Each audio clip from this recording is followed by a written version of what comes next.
بسم الله الرحمن الرحيم. السلام عليكم ورحمة الله وبركاته. دمان ويلها أمد المسلمين تملكسي الركت جيجا أو كبيجن عيد الأضحى طبعا قبل ذو الحج كنا بقول أفرتن يلابو ويسين لها عيد مبارك كل عام وأنتم بخير. ملكسي الركتان دمان أمد المسلمين أمد الصومالية ملكسي كنولا كارهان ويهم برجار إندري أمدك هذا لاس أفكار مايك أنا وكيل كإيه روكا لارو وروكا هرمارينتا أفكا مايكا أما أفماي ديفلوبمنت سنتر إيو دوقات كا جرائد كا أما ورجيس كهوجل وهكبهاو أفكا مايكا ورجيس كاس وهكبهاو ودان كسومالي كارهان مقالة الشيخ دلك سومالي لاند بيدوا مقدشو إي مقالة أوربرو دلك سويدن دمان تفاترها تفترياشا قريالك يدمان dadka ku tirsan wargeys hogol weysin liyana hambaliyo dhamaan ummadda muslimiinta dhamaan ummadda ka hadalasa afka mayka gaar ahaan weysin lana hambaliyo ciid mubaarak kul aam wa antum bikhair tan kale runtii way fadana farina halkun inta kadirno dhamaan ummadda ka hadalasa afka mayka ka nool dalka Soomaalida iyo gudaha iyo dibadda intaba in dhamaan mas'uuliyadda la qaado oo ka saabsan sidii horumari fadi afka mayka mas'uuliyadaas gaar ahaan way saarantaa dadka hogaamiyaalka bulshada gaar ahaan way saaran dadka madaxda dadka siyaasiyiinta dadka aqoon-yahanada dadka hogaamiyaalka bulshada dhaqanka iyo dhammaan ardada walbaradaas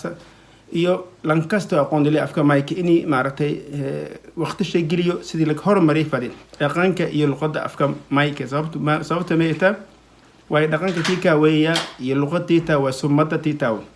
haddii aad sumadtiita ka tabto macnuusha weeta qof nololis ka tabi ama jiritaan shay inkiriyo qof jiritaan shay soo inkiri ama soo kataban runtii iyada adagta sidii u sii horumariyo bulshada u sii ka tirsan ama in horumari ama wal in qobada ama maartay ku fikir mustaqbalka ummadaas marka wali baahaya siyaasiyiinta dadka aqoon-yahanada dadka walbaradi dadka aragtay hogaamiyaalka dhaqanka suldaanada ugaasiyalka malaaqiyada dhammaan wali baahaya in ka dadaalan iyo dadka aqoon-yahanada meel kasta iyo kanooliin iyo dadka wariyaalka wali baahaya markasta in afsho horumariyaan وانا كتالا قدان سيدي أفكون معرتي لين هذا فدي أف لين استعماله والبرشة دوكسيال كجارهان وزارة والبرشة هرمرين تعلين تويلنا إن قابك لين منهج كأفكار مايك اللي كترف دي منهج والبرشة كسومالي جارهان لقد مايك إني هاتو لقد كوات أو دتك مايك هذا لو دوكسيال كلين كديكو جارهان فصلة كوات لبات سدحات إلا يدوكسيك سر way muhiimadda way tahdii dhaqankayga aan horumarin taariikhda aan qorno way ka bahaasay jiritaanka wadanka aad deganta ayaa weyn qadaasay ma aragtay in dhibaato ku koyt way aragase dawladii hore Soomaaliya hamare runtii ma qorna taariikhda runtii waqti ma gelin in la qoro taariikhda dadka ka nool koonfurta Soomaaliya waqti aad aqriyaas way aragase way ka qorna ma aragtay taariikh qaas gobol qaas ee Soomaaliya aw taariikhda Muqdisho aw taariikh dadkii deganay Banaadir dadkii deganay Shabeellaha Hoose dadkii deganay Jubbooyinka dadkii deganay Baay iyo Bakool aw dadkii deganay hatta ilaa Hiiraan markii aad fiirso mar qoran taariikhda malka qorna marka wali baahaya in gaar ahaan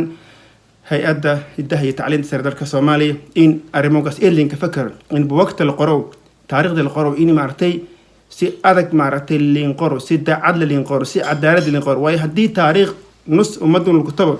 معناتها من قضاء بوقت القرضون كل كفاءة يسدن مركز وين قندون تكوا تتكبر ولا تخسب قف أسبر ولا تخسب علم من قضاء وين قضاء سوى الأسماء ارترال إنكهين مركز إن شاء الله وهي كتر دارمان دمان تكوا جميال كبشدة إن كارهان سياسيين كارهان حلبان هذا لبد أقل كارهان معمول كونفر قلبات كان جبلان كان مقدشة وتتبدن مايك هذا المقدشة كانولين oo in kiraan daddeeyo 1 milyan qof oo afka mayk hada in ka noolinya la aaminsan in dadkaas liin baahaya in ma aragtay barnaamij horumarinta la kadaro idaacadaha ka bahow dawladda gaar ahaan idaacadda Somali National TV la araw ama idaacadda raadiyo Muqdisho in waqti fadila ka sii luqadda afka mayk isla markaasna la ka tala galo in ma aragtay luqadda mayk ita luqad kamida luqadaha ama dadka qaar oo maaragtay runtii aqoon-yahanada way liina Soomaali luqad ma jida jirta si kasta araadi fadaas laakiin wali baahan in la siiyo xaq iyo kala hayti idaacadaha iyo telefishinada dalka Soomaaliya marka way siin ka tabay insha Allah عيد مبارك، عيد وناسن، كل عام وانتم بخير، والسلام عليكم ورحمة الله وبركاته. السلام عليكم.